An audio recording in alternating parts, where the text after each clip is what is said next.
দেখাও হবে, খেলাও হবে, হয়তো জান্নাত নয়তো জাহান্নাম। রাস্তা দুইটা, ঠিকানা দুইটা, এর বাহিরে দ্বিতীয় কোনো কি নাই, ঠিকানা নাই।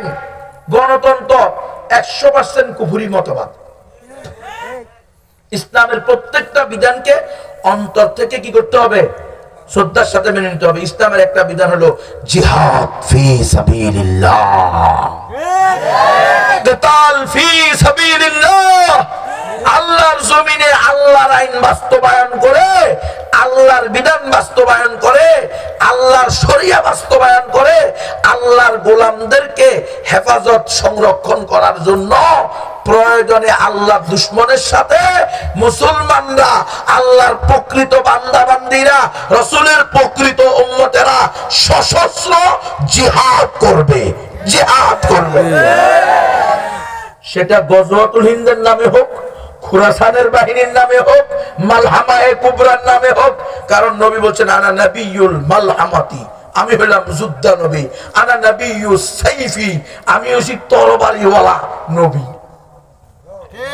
আমার রাসূল কি নবীও তরবারিওয়ালা নবী। বরিস্তু বিসাইফ, আমি তরবারি সহ প্রেরিত হয়েছি। জিন্দেগিতে শোনেন নাই এই হাদিস, জিন্দেগিতে শুনছেন নি? কারা কারা এই প্রথম শুনছেন যে আমি তরবারি সহ আসছি, আমি যোদ্ধা নবী, আমি তরবারিওয়ালা নবী? এই প্রথম শুনছেন। কে কে হাত তোলেন আল্লাহকে সাক্ষী রেখে? এই প্রথম শুনছেন, দেখছেন নি? অপরাধী আমরা। রাসূল সাল্লাল্লাহু আলাইহি ওয়াসাল্লাম কি নবী রে?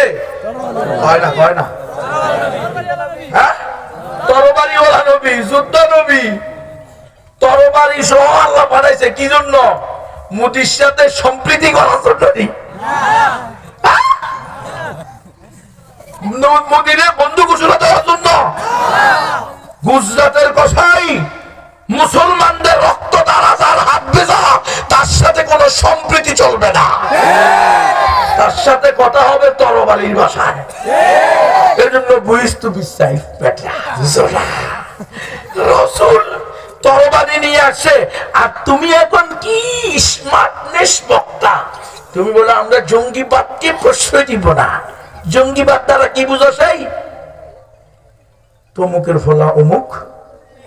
জঙ্গিবাদ তো এটা ফ্যাসিবাদের ন্যারেটিভ ছিল। জঙ্গিবাদ তো এটা ইহুদি খ্রিস্টানদের ইসলামের বিরুদ্ধে এক ষড়যন্ত্র ছিল। তাহলে আজকে তুমিও আবার জঙ্গিবাদ কথা বলো? জঙ্গি জঙ্গি বলে